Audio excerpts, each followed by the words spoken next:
인간이 만든 인류 역사상 가장 큰 건축물이 있다면 여러분은 뭐라고 생각을 하십니까? 그것은 자타가 공인하는 중국의 만리장성입니다. 이 만리장성은요, 자그마치 평균 높이가 9m가 된답니다. 그리고 그 두께가 평균 5m가 되고 그 길이가 약 3,000km에 해당됩니다. 이 3,000km를 옛날식의 측정법으로 계산을 하면 만리가 된다. 그래서 만리장성입니다. 우리 한반도가 어느 정도 길이가 되는지 아세요? 한국 우리를 무슨 금수강산? 그게 삼천리가 된다는 거예요. 그러니까 나라가 삼천리밖에 안 되는데 한 나라, 다른 나라의 성곽 길이가 만리가 된다. 3배가 넘는 것입니다.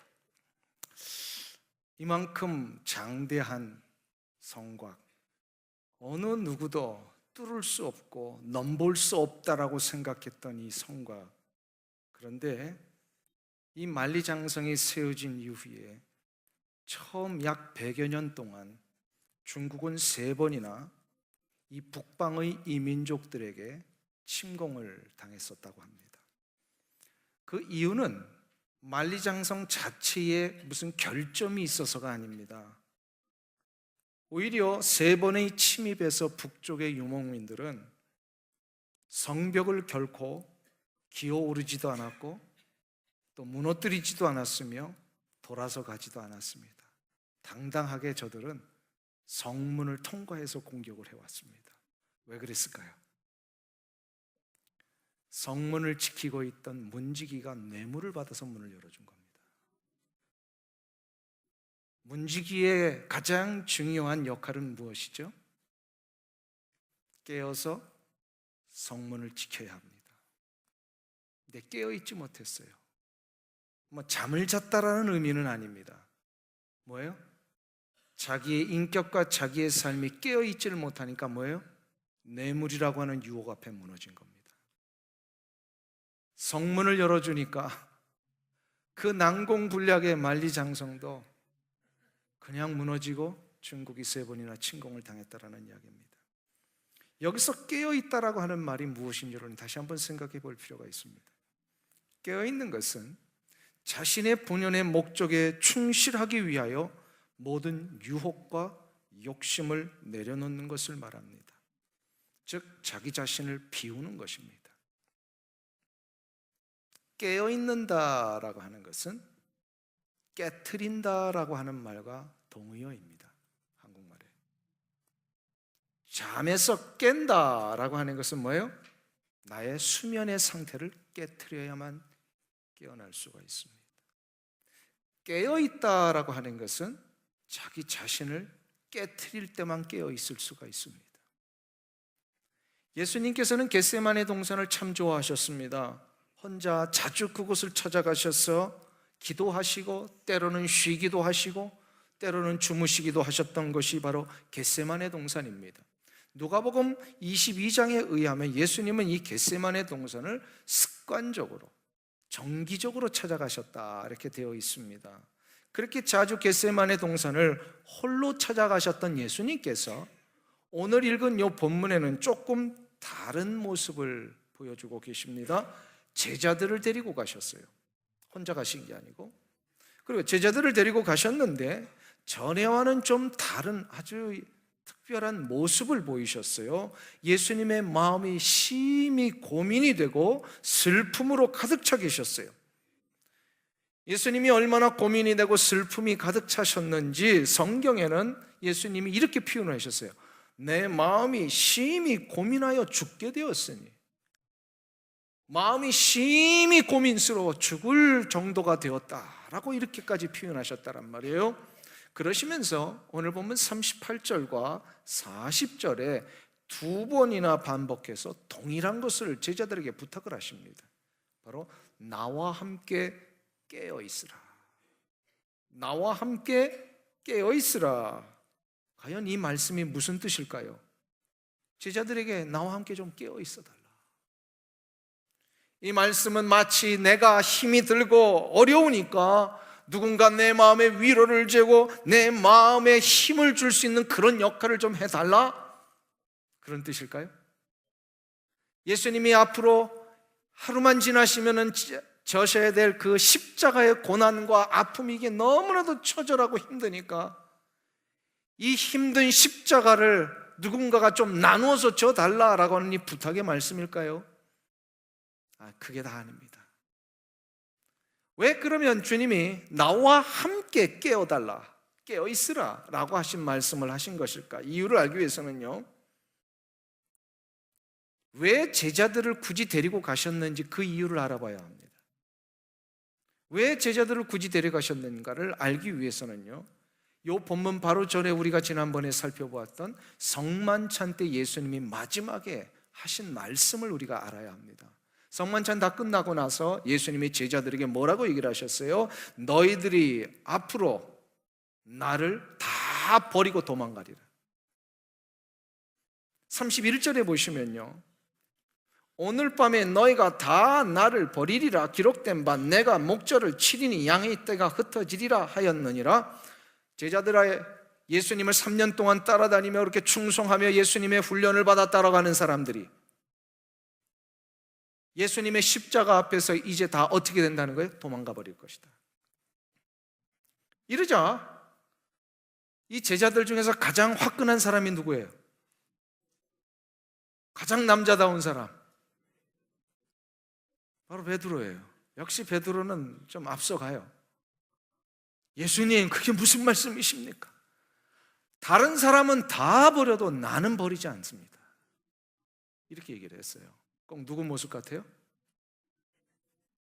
따라하겠습니다. 내 모습 같다. 우리가 다 그러잖아요. 뭔가 할 때는 다 할 것처럼, 임직식 할 때는 다 할 것처럼.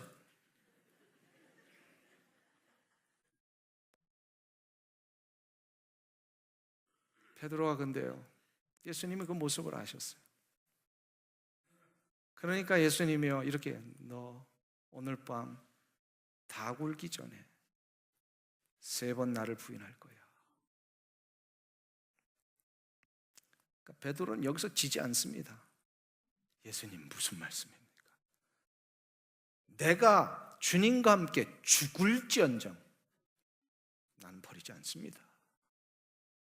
주님은 이 대화를 통해서 베드로가 분명히 넘어질 것을 지금 아셨어요. 그래서 베드로에게 넘어지지 않을 수 있는 기회를 주시려고 했던 거예요. 베드로야, 너가 지금 한 말, 죽는 한이 있더라도 나는 주님 따르겠습니다 라고 했던 그 약속의 말, 너 진짜 그것이 지키고 싶으냐? 임직식 때 우리가 눈물 콧물 흘리면서 하나님 앞에 충성하겠다고 하는 이 말 진짜 지키고 싶으냐? 그렇다면 한 가지를 해야 한다. 그게 바로 뭐냐면 깨어 있어야 한다는 거예요. 아까 깨어 있다라고 하는 말은 뭐라 그랬어요? 깨트려야 한다라는 겁니다. 뭘 깨트릴까요? 자기 자신을 깨트려야 되는 거예요. 베드로의 문제는 여기에 걸려 넘어진 겁니다. 주님을 따르며 끝까지 충성하겠다는 이 신앙적인 결심과 자기 확신을 구별하지 못한 거예요. 베드로는 주님의 십자가의 고난을 자기도 따를 수 있다라고 생각했어요. 그건 진심이었던 것 같아요. 그런데 그 진심이 뭐냐면 자기 확신에서 나온 거예요. 자기 확신은 죄된 본성에 기초를 합니다. 사탄이 늘 노리는 점이 요 점이에요. 내가 할 수 있다라고, 내가 팔 걷어붙이고 한번 뛰어들면 나 할 수 있어, 요 마음이요, 자기 확신에서 나오는 마음일 때는요, 사단은 반드시 요걸 가지고 넘어뜨립니다. 그러나 신앙은 뭐죠? 자기 확신이 아니라 성령님께서 주시는 마음과 생각을 겸손하게 받아들이고 그 요청 앞에 내가 순종하며 나가는 거예요. 이게 신앙이에요. 그러니까 사람들이 요거를 구별을 못해서 마치 내가 주님을 위하여 충성하겠습니다, 교회를 위하여 이렇게 가겠습니다 말을 할 때의 그 표현 때문에 다 신앙적인 거라고 생각을 해요.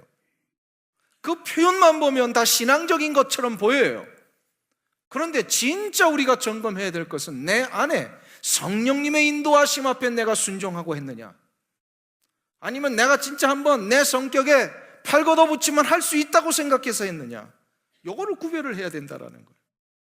요거 구별 못하면 사단은 우리를 잘 알기 때문에 요 문제를 가지고 공격해 옵니다. 그래서 사단은 우리를 넘어뜨리는 명장이에요. 명장. 우리를 넘어뜨리는.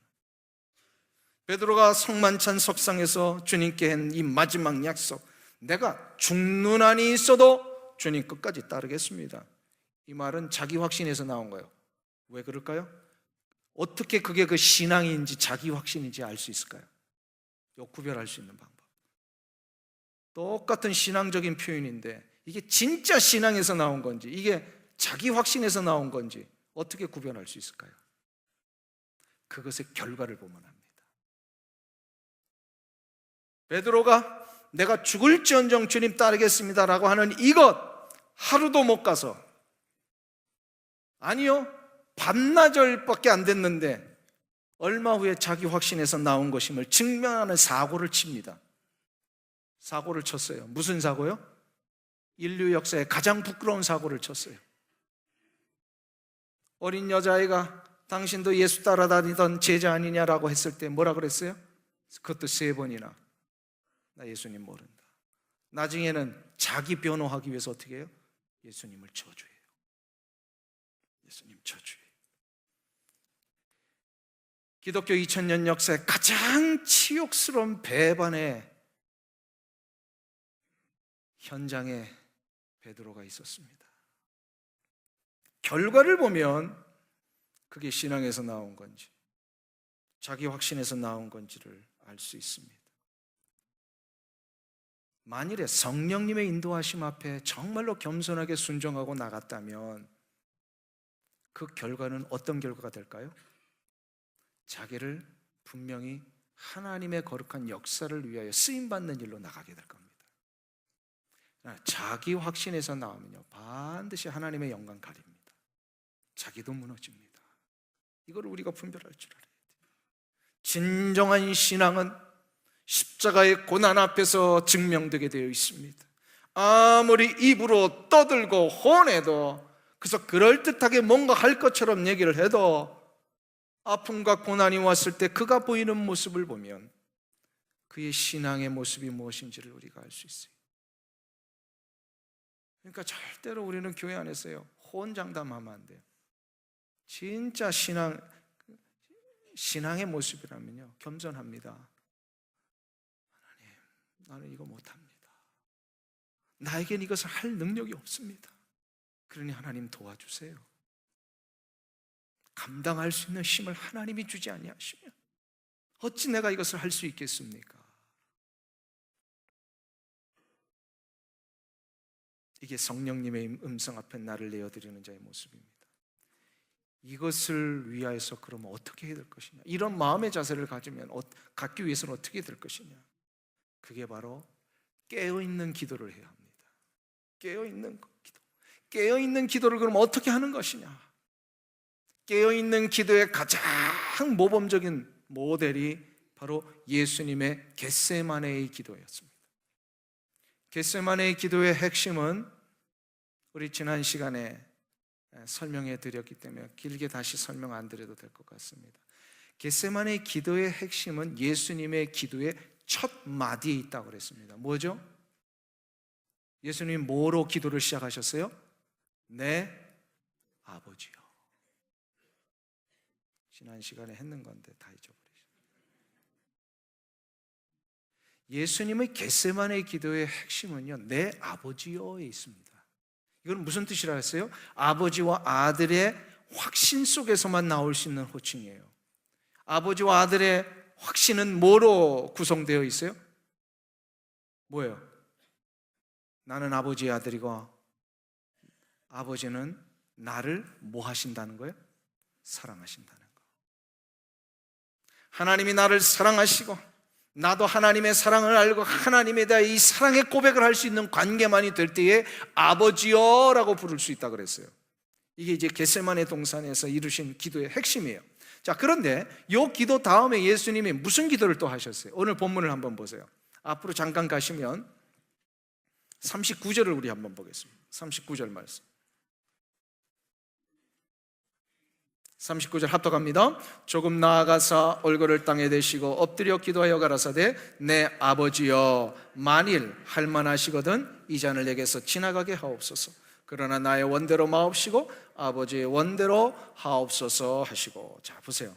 예수님이 무슨 기도를 하셨어요? 아버지여 만일 할만하시거든, 만일 허락하신다면 이 잔을 내게서 지나가게 하옵소서. 이 잔이 뭐죠?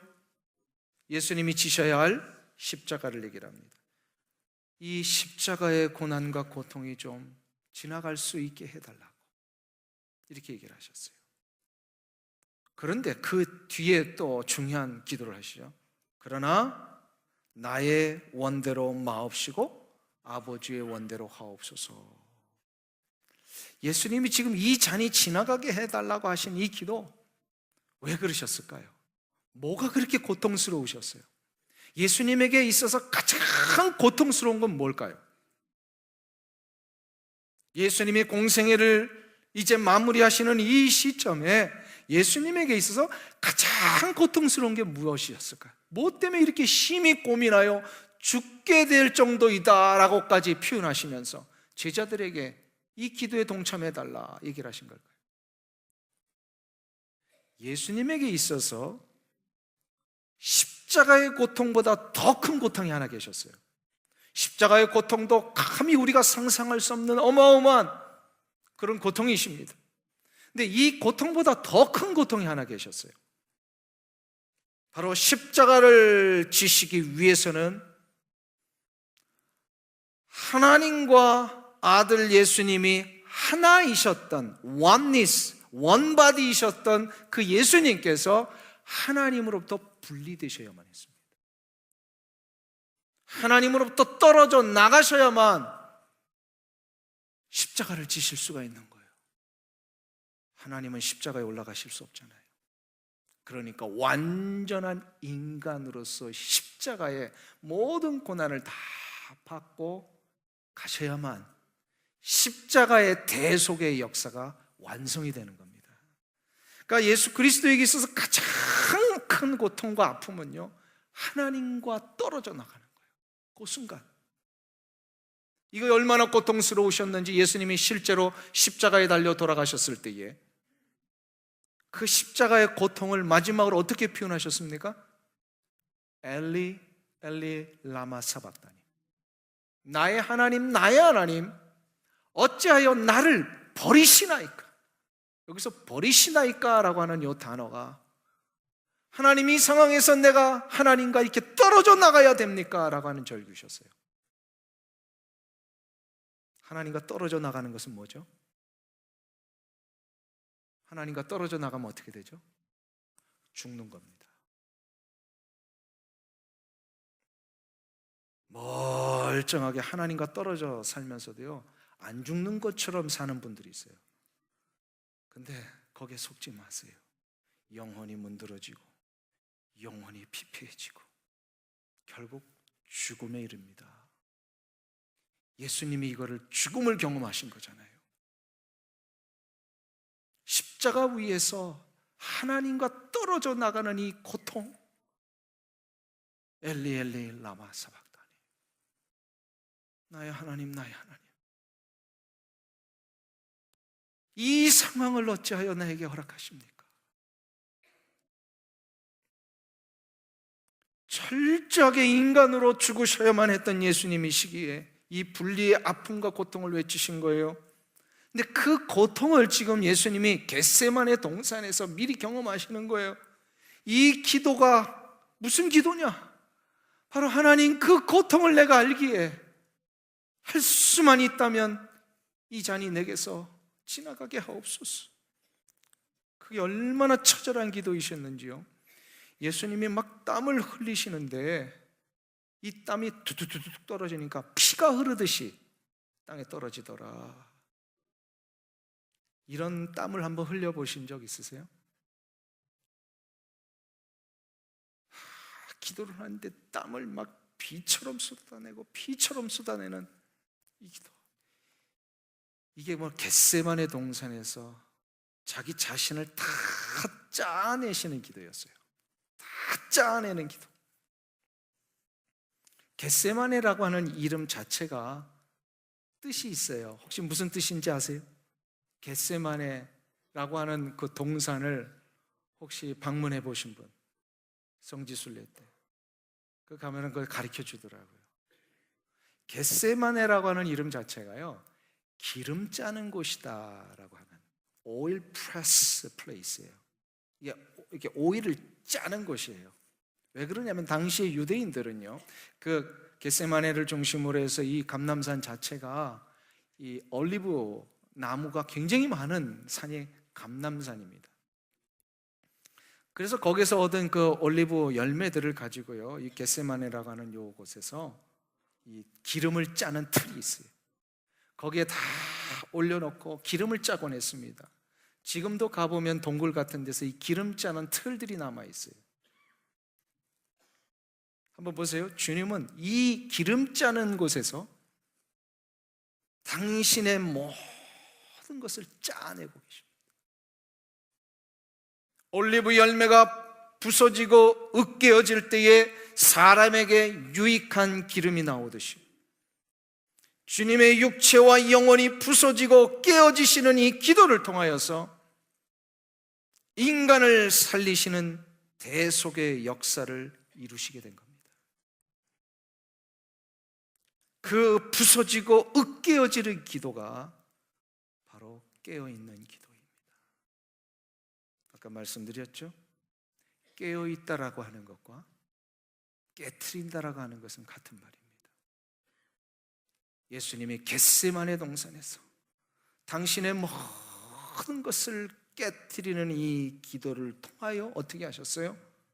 십자가의 승리를 이루셨잖아요. 그렇기 때문에 깨어있는 기도는요, 바로 자기 자신을 내려놓는 기도입니다. 깨어있다라고 하는 이 헬라어가 지난 정말론 강의 때 제가 좀 말씀드린 적이 있어요.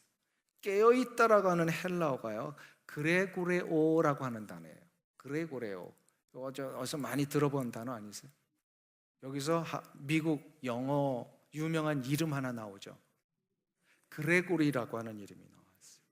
그레고리 하면 딱 생각나는 분. 그레고리, 권사님도 아시네요. 미국 사람들은 그레고리 하면 팩을 생각을 해요. 그레고리, 팩? 영화 배우죠? 우리는 뭐 성경의 이름은 몰라도 이 그레고리 팩은 다 알아요. 그레고리 팩. 이 그레고리 팩, 이 이름이 굉장히 좋은 이름입니다. 이 그레고리 팩을 너무 좋아해가지고 선지자님 한 분이 자기 영어 이름을 그레고리로 바꾼 분이 있어요. 근데 그분의 라스트 네임이요, 백이에요. 백씨. 미국 사람들이 백을 뭐라고 발음해요? 팩이라 그래요. 자기가 영어 이름은 나 그레고리 팩이라고 소개를 하시는 분이 있어요. 이 GP 선교에 담당하셨던 분인데. 근데 원래 이 그레고리라고 하는 이름은 중세의 유명한 교부의 이름 때문에 유명해진 겁니다.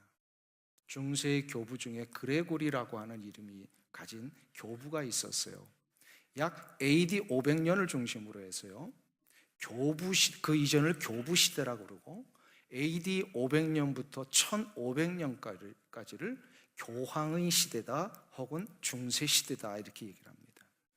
그러니까 AD 500년까지는 이 서로마 모든 제국 안에 동로마까지 포함해서요, 기독교에서는요 교황이 없었는데 다 그 지역별로 교부들이 있었습니다. 그 지역을 관할하는 수장이죠.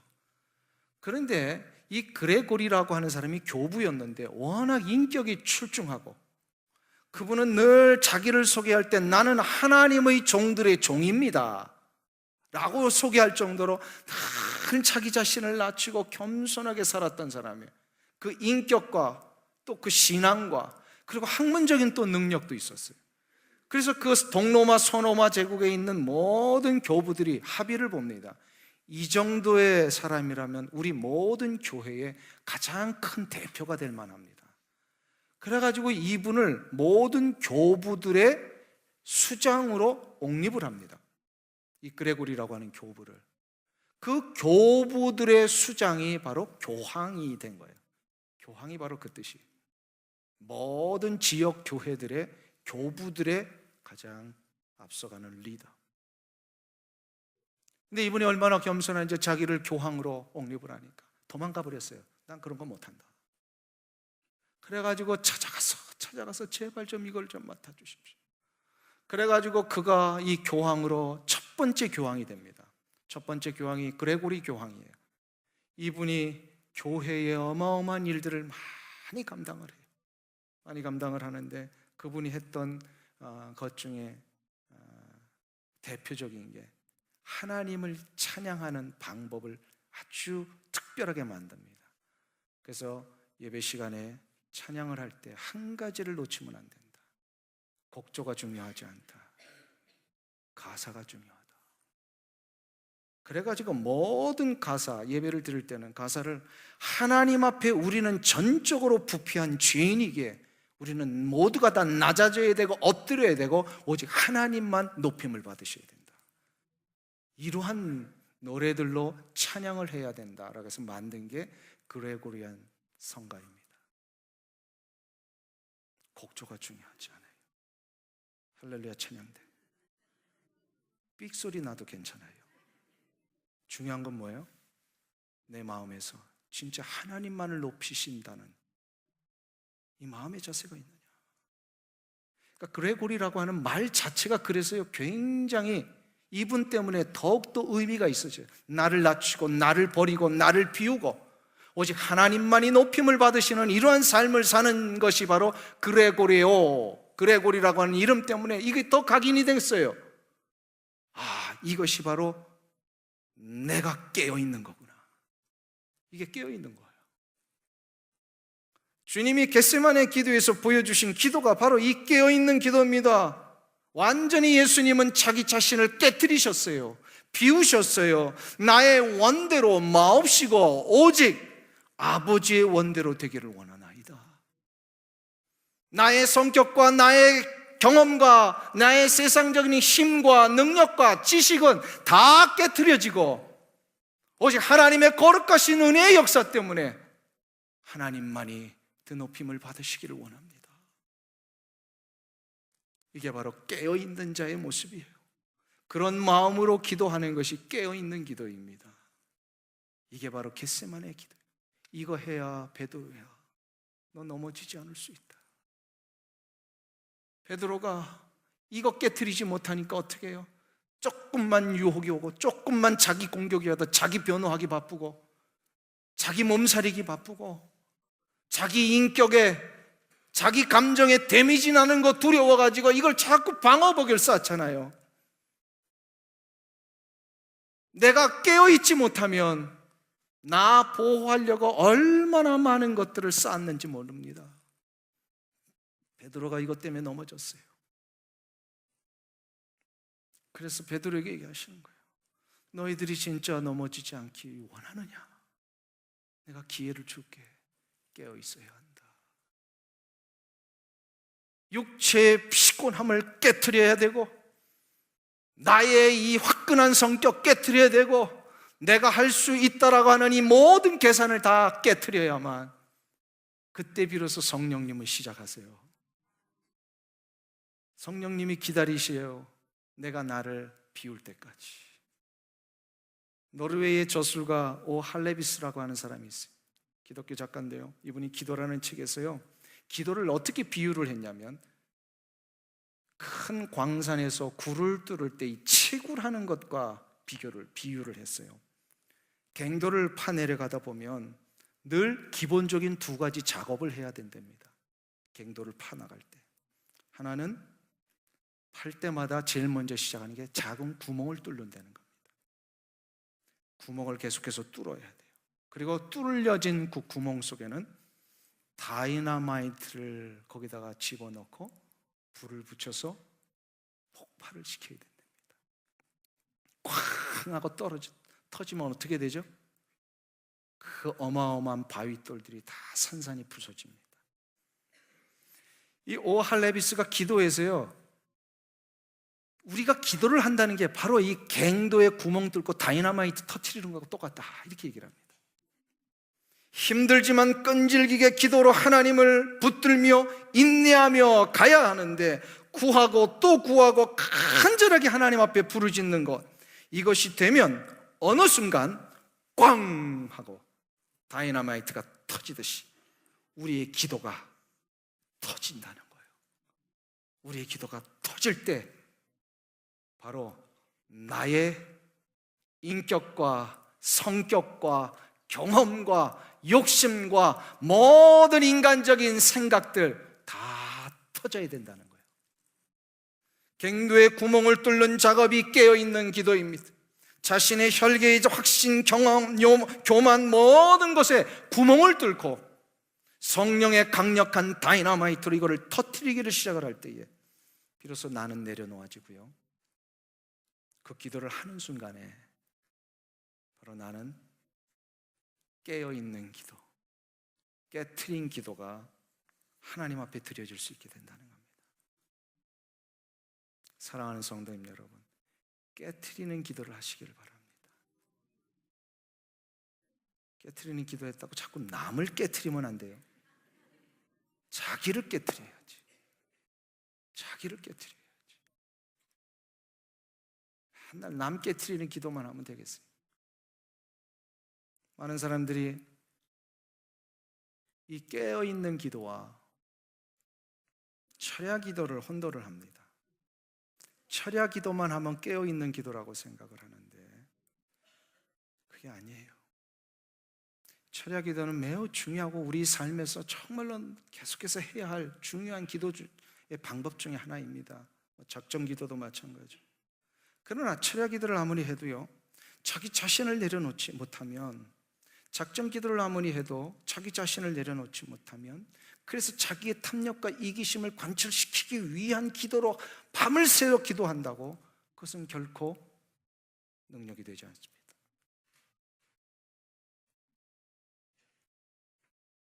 며칠 몇 밤을 새워 기도를 하는 것보다 더 중요한 것이요, 자신을 성령의 맷돌 위에 올려놓고 혈기와 욕망과 경험과 교만과 확신을 깨트려야 합니다.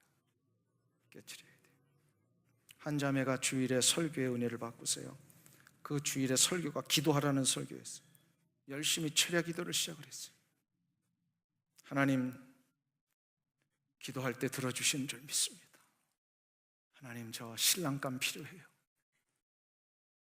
좋은 남자 만나서 결혼할 수 있도록 도와주세요.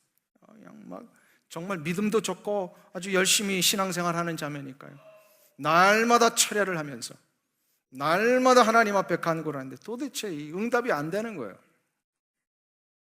그의 기도에 열심을 아는 목사님이요, 너무 안타까워서 이 자매에게 조언합니다. 자매님, 하나님이 기도를 들으실 때는요, 자기 기도만 해서는 안 됩니다. 중보 기도하는 거 참 잘 들으십니다. 남을 위해서 좀 기도를 해보세요. 이 자매가 정말로 헌분하게 이걸 받아들였어요.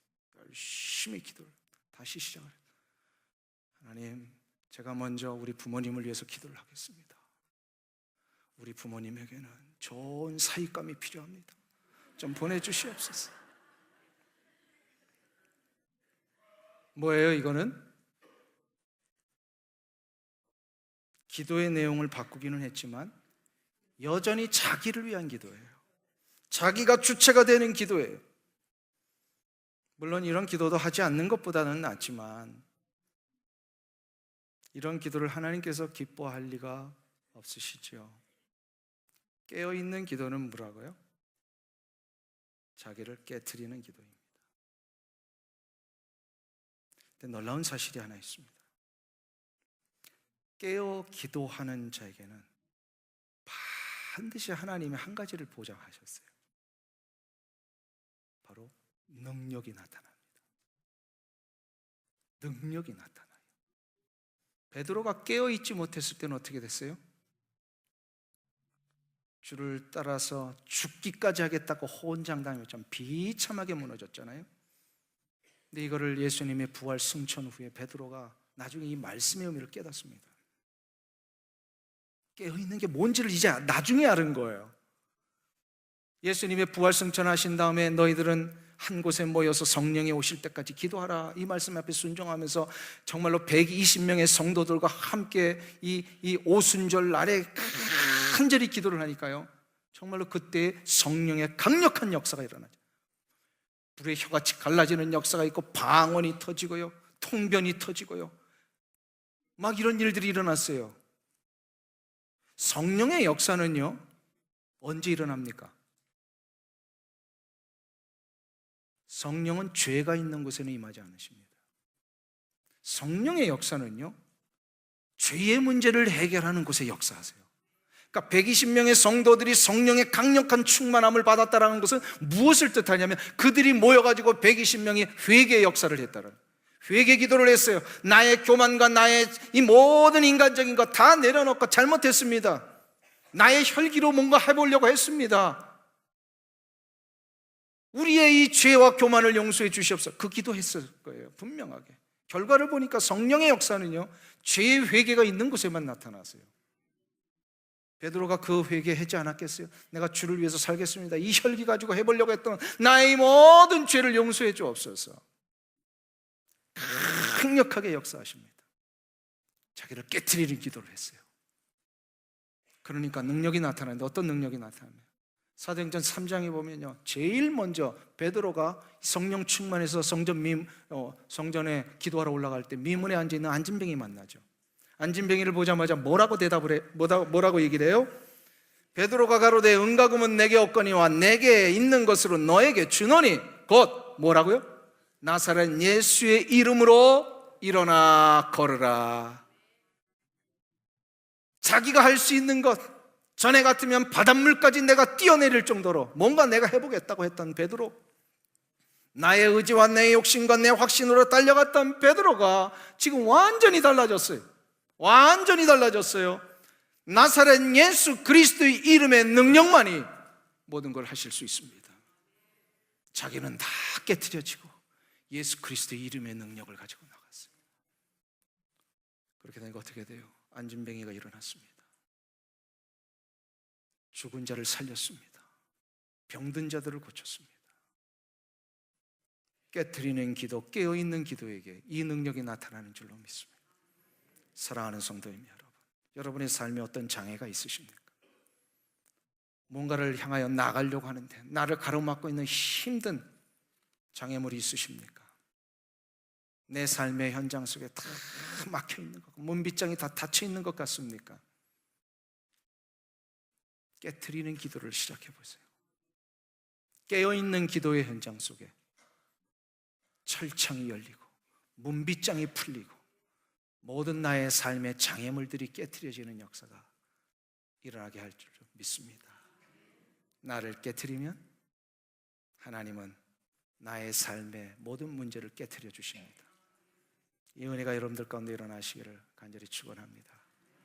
하나님, 내가 왜 이렇게 신앙생활을 한다고 하면서도 넘어지며 실수하며 좌절했는지를 이제 알았습니다. 나를 아직 깨트리지 못하고 내 안에 있는 아직도 이 욕망과 이기심과 탐욕의 꿈틀거림 앞에 자꾸 내가 지고 타협하고 나갔기 때문에 이런 어려움이 왔다는 것을 이제 알았습니다. 오 주여, 내가 무너지지 아니하고 쓰러지지 않을 수 있는 유일한 방법은 깨어있는 이 기도를 해야 될 터인데, 성령님 도와주시옵소서. 나를 붙들어 주시옵소서. 나를 내려놓고 비우며 온전히 하나님의 뜻만이 나의 삶 가운데 이루어지기를 간절히 소망하오니 주님 인도해 주시옵소서. 나를 깨트릴 때에 성령 하나님은 내 삶의 모든 문제를 깨트려 주실 줄 믿습니다. 이 믿음의 능력을 가지고 날마다 기도하며 승리하는 우리 모두가 되게 하여 주시옵소서. 예수님의 이름으로 기도하옵나이다.